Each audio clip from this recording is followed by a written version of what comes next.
அரசு பள்ளி ஆசிரியர்களின் சொத்துக்களை சரிபார்க்க லஞ்ச ஒழிப்புத்துறைக்கு உயர்நீதிமன்றம் உத்தரவு பிறப்பித்துள்ளது. இது குறித்த விரிவான தகவல்களை நமது செய்தியாளர் செந்தில்குட்டியிடம் கேட்கலாம்.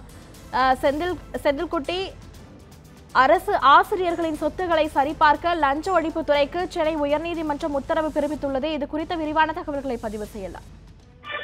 அரசு மற்றும் அரசு உதவி பெறும் பள்ளிகளில் பணியாற்றும் ஆசிரியர்கள் மற்றும் ஆசிரியர் அல்லாத பணியாளர்களுக்கு ஆதார் அடிப்படையில் பயோமெட்ரிக் வருகை பதிவு முறையை கடந்த 2018 அக்டோபர் மாதம் தமிழக அரசு அரசாணையாக பிறப்பித்து அந்த அரசாணையை பின்பற்றும்படி பள்ளி மற்றும் அரசு உதவி பெறும் பள்ளிகள் மற்றும் அரசு பள்ளிகளுக்கு உத்தரவிட்டிருந்தது.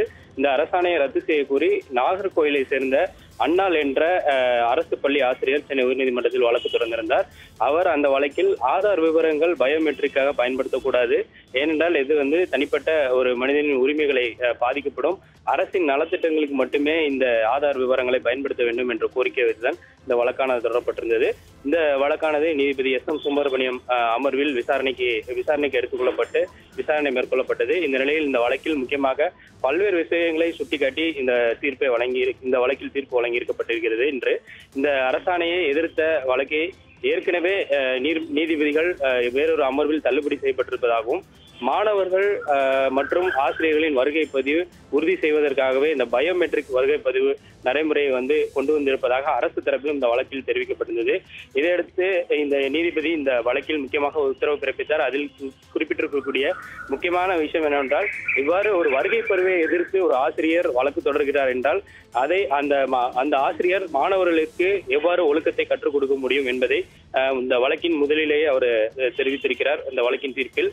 எனவே இந்த வழக்கை ஏற்றுக்கொள்ள முடியாது. அரசின் இந்த கொள்கைகளை அரசிடமிருந்து சம்பளம் பெறக்கூடிய ஆசிரியர்கள் இது போன்ற கொள்கைகளையும் அரசு விதிக்கக்கூடிய சில பணி நிபந்தனைகளையும் பின்பற்றியதான் ஆக வேண்டும். அந்த அடிப்படையில் இந்த வருகை பதிவை எதிர்த்து தொடரப்பட்ட இந்த வழக்கை தள்ளுபடி செய்வதாக உத்தரவிட்டார். மேலும் பல்வேறு அறிவுரைகளையும் இந்த வழக்கில் அவர் வழங்கியிருக்கிறார்.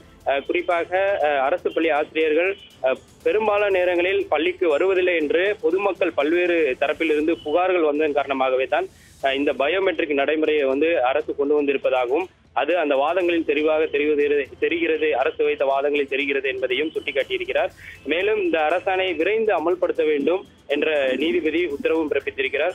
கல்வித்துறையில் ஊழல் இது மட்டுமில்லாமல் இது போன்ற ஒழுக்கக்கேடான செயல்களில் ஆசிரியர்கள் ஈடுபடுவதால் கல்வித்துறையில் ஊழலும் அதிகரித்து வருவதாகவும், எனவே அரசு மற்றும் அரசு பள்ளிகளில் அரசு உதவி பெறும் பள்ளிகளில் பணியாற்றக்கூடிய ஆசிரியர்கள் அல்லாத பணியாளர்களின் சொத்து விவரங்களை கண்காணிக்க வேண்டும். அவ்வாறு அந்த சொத்து விவரங்கள் சரிபார்க்கும் பொழுது ஏதேனும் தவறு இருந்தால் உடனடியாக லஞ்ச ஒழிப்புத்துறை அவர்கள் மீது நடவடிக்கை எடுக்க வேண்டும் என்ற ஒரு உத்தரவையும் இந்த வழக்கில் முக்கியமாக தன்னுடைய தீர்ப்பில் சுட்டிக்காட்டியிருக்கிறார். மேலும் இந்த அரசு விதிக்கக்கூடிய இந்த நிபந்தனைகளை பின்பற்றாத ஆசிரியர்கள் பணியிலிருந்து விலகி செல்லலாம் என்ற ஒரு உத்தரவையும் இந்த கடுமையான ஒரு உத்தரவையும் இதில் பிறப்பித்திருக்கிறார். மேலும் அதிக சம்பளம் மற்றும் அதிக கட்டமைப்பு உள்ள அந்த பள்ளிகள் அரசு பள்ளிகளில் போதுமான தேர்ச்சி விகிதம் இல்லாத காரணத்தினாலே தான் பெரும்பாலான மக்கள் அரசு பள்ளிகள் மீது அந்த நம்பிக்கை இழந்து விட்டதாகவும் பெற்றோர் தரப்பில் குற்றச்சாட்டப்படுகிறது என்பதையும் நீதிபதி வேதனையாக தெரிவித்திருக்கிறார்.